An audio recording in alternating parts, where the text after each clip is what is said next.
So you see, in this life, never, ever, ever, ever, ever miss your flight. How many never, ever did you count? I missed my flight. I got to the airport and the dog there sniffed drugs in my bag. I'm not even joking. This is not a click or watch bait. This happened. Let me gist you.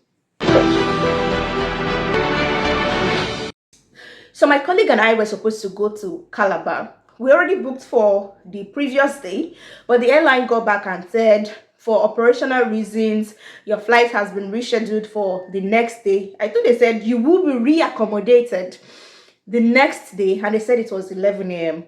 So the midnight to the day we're supposed to fly now, we got another message that, oh, you are now flying at 4 p.m. and we said, okay, whatever.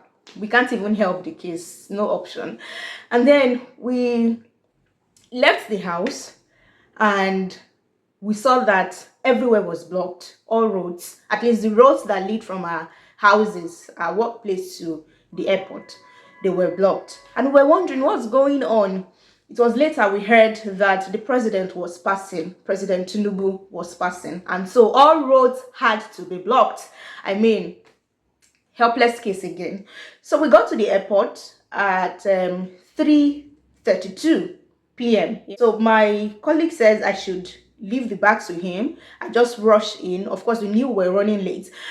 Just rush in, go do the boarding pass, get the boarding passes, and let him do the clearance and all. Before you knew it, my bag was reserved with them, and then we're hearing, who wants the pink bag? Who wants the pink bag? I say, what's going on? I was going to pass already, clearing my bag and my handbag and my phone. Just is it trolley they call them? That scanner, yeah, maybe scanner.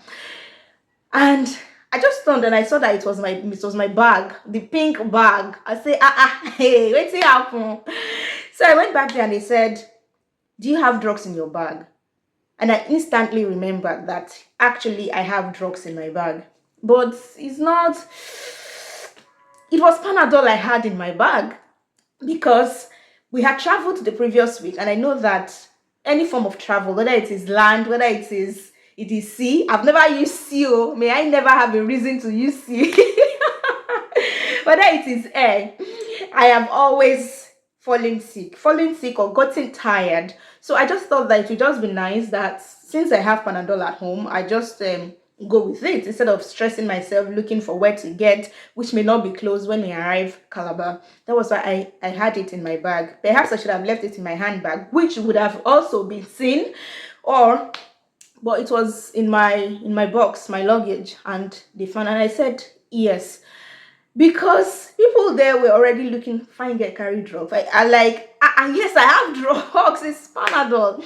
And they said I should remove it. I had to unlock my bag, and then I got out the drug. So they said they were going to test the drug and all that. And I said, okay, that's fine, no problem. So I could, when they were doing back and forth and kini, one man had to come and say, what's going on? And they said, I have drugs in my bag. He said, remove it and go and try it again. So he did, before he did that, he said, even if I remove it, that's the man with the dog. Even if I remove it, the dog is going to smell drugs again. And I said, okay, do you want me to leave the drugs with you? I'm running late. This is what I had in my bag. If you say because drugs have been there, the dog is going to continue to sniff drugs in my bag, even though there is no drug anymore, please keep the drugs with you.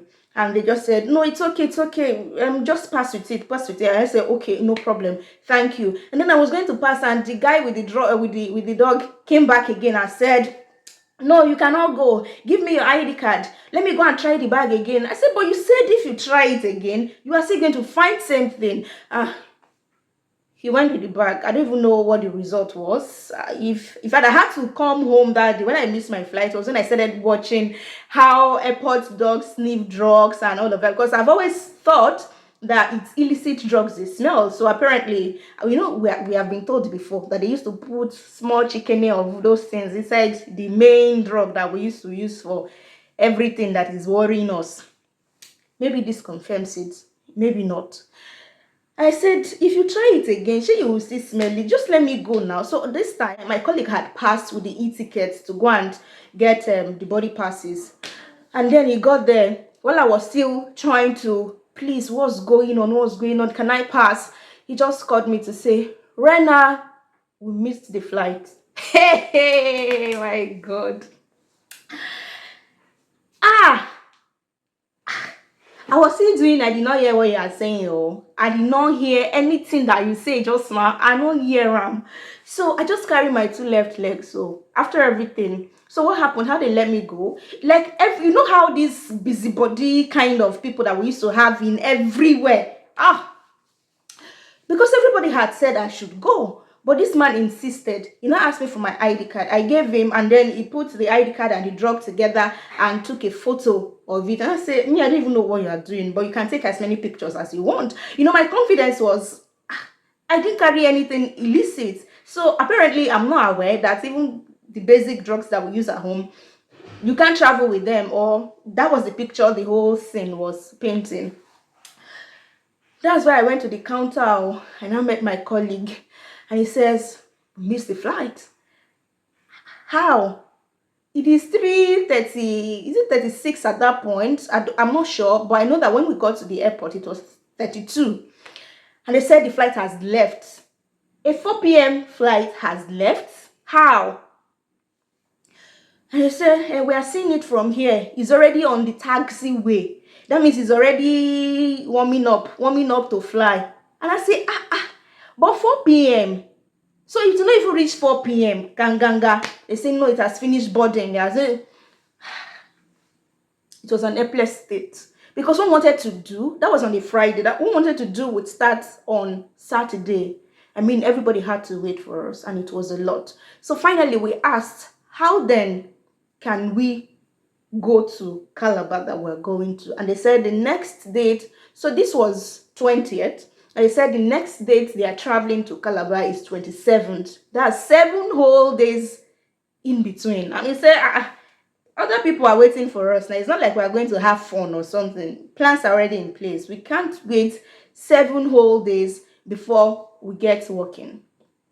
And they said, okay, what can we do? Okay, we will refund you, get another flight, work with another airline going to Calabar. We would refund you with time. I say, I'm not sure that's an option. Finally, what we did was they were going to Akwa Ibom. If you know Akwa Ibom and Calabar, you know that they are sister states. As a matter of fact, Akwa Ibom is Calabar's baby. You know, Calabar was very big and they thought it was too big to be a state, and then they now had to halve it or divide it. One part remained Calabar, the other one was now renamed Akwa Ibom. So they were going to Akwa Ibom the 2 days after. That will now be a Sunday, and we could only go to Akwa Ibom, that's Uyo. We could only go to Uyo and then come to Calabar on road. And we said, whatever thing, let's just get it done. So we're supposed to fly at 4:10 that Sunday. That was 2 days after we missed our flight.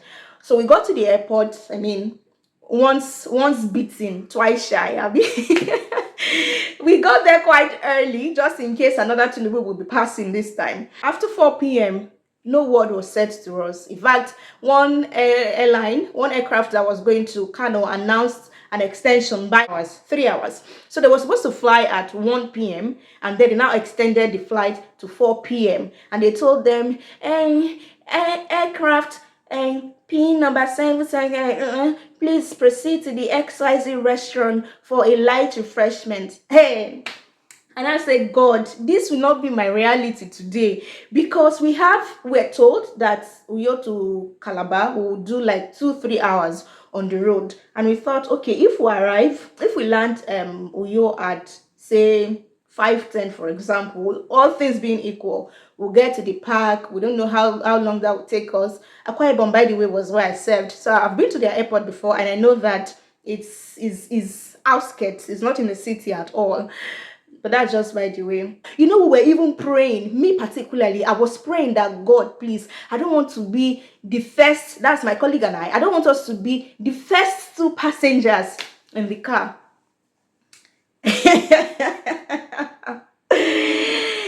Hey, we saw Shege.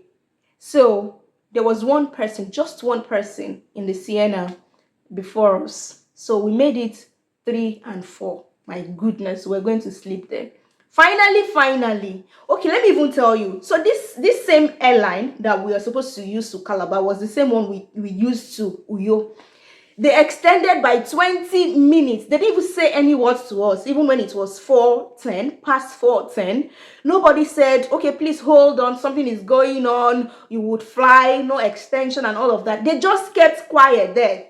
The same airline that moved before it was 4 p.m. the other day, this time no word was said to anybody, just left us there. And I thought, okay, nice one. No wonder they're always dragging you people on Twitter. But I mean, I will not mention them. So if you know the airline they used to drag on Twitter, not them, not be that. Moved us by 24 hours, moved us to 11 a.m., moved us to 4 p.m., 3 whatever p.m. They said they were on the taxiway already. And then the next day we came, no word was said to us. But finally, we started boarding at 4:30 something and all that. We just thank God. What if they told us that it's tomorrow that you will now fly? Finally got to Uyo from Abuja airport. Now one person I will see for moto. The same way they used to do it in Abuja. So I'm beginning to think that that's how they do it everywhere. Car, no passenger, but drivers around will go and choke the car like you are the last person, one person to go, one person to go. So when you now pay, that's when they will be finding their way off the car. You'll be wondering, it's supposed to remain one person now. So how come all the seats are suddenly vacant? One driver was occupying the car. Thankfully, it was just one. So we counted that person as one passenger and then the other person that we saw there. So I was just asking, like curiously asking, how your guy they go? So I wanted to know if this thing is only done in Abuja or they carry and reach here too. That was the case. He was not going anywhere. He told me I'm a driver. And I said, even here now they do this thing too. So what now happened? Finally, I think it was 8:30 something ish p.m. We finally got on the road. Our driver no get spare tire. So we thought. Then the spare tire, we now realized that he had is bad. The spare tire is also bad. This was after our tire busted. And he had to keep begging every car that passed him at night, do you have a spare tire? In my mind, I know that this is your area, but you don't expect to know every driver or even every driver now willing to give you their own spare tire. What if something happens to their own just in front there after giving it to you? And some people are very entitled. Some passengers in our car were now like, what if they spare tire, but they no go give person? People too stingy. Just to give person spare tire, you say no, you no give, your own no too pump like that. I'm like, are you people even okay? What sense of entitlement is this? Your driver already messed up. He doesn't have a spare tire. Our tire was busted. The tire chop. They said it was tubeless. I don't know what that means. And you are saying that it's another driver's fault. So it's the next driver's fault that your driver does not have. Our passenger, they say one army officer. I don't know it's in a lieutenant, I've been a lieutenant. They now started fighting driver. Finally, we saw one vulcanizer because we were stopping. In fact, we were going to crawl. We were crawling on the road because the tire was damaged. So we were stopping at every point that we saw light on the road. It was dark. We were stopping at every point, and finally we saw these people who were ready to help us pump the tire, the spare tire that he had that was not pumped. I don't know what now makes it spare. Why is it spare if it's not pumped? If it's not useful at pickup, why is it now spare? Is that spare? Thankfully, they helped us. They were going to help us pump the tire. And our driver was saying that I don't know how much it is to pump.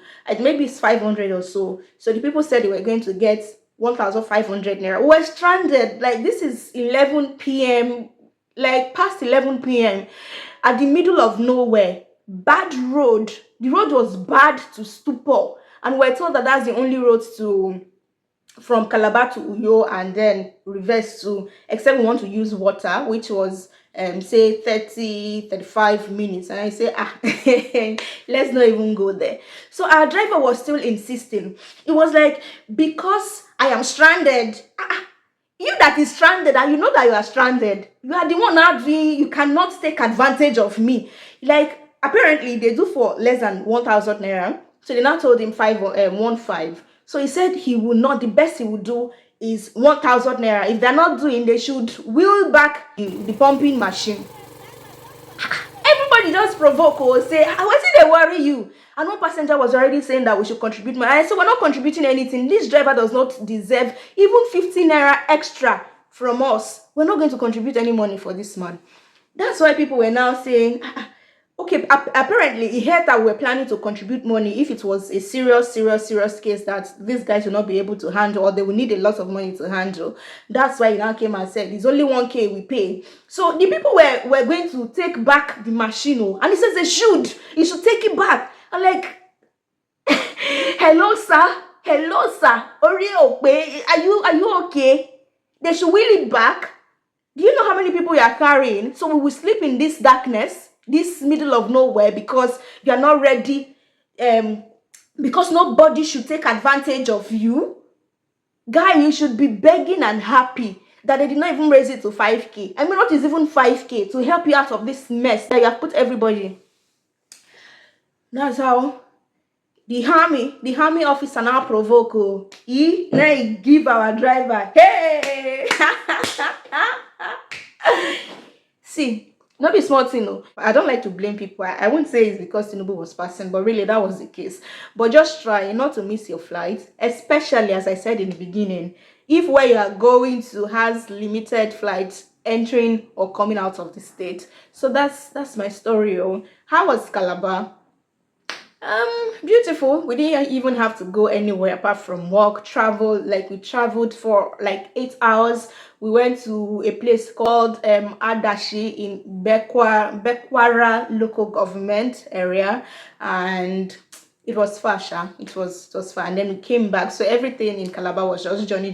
I had planned to go to Marina Resort, but the driver who was taking us around town told us that that place has been demolished. They are trying to renovate the place, so if I go there, it's only water I would see. And so it's just the way he said it, I just said, okay, let me just take my time and sit back in the hotel. So that was it. I didn't even get to leave my room if it wasn't work day or work hour. So overall, it was fine. I was in Calabar for the first time. So catch you in our next video. Please, please subscribe now. Are we fighting? Subscribe. Maybe tell me, where should I have visited in Calabar?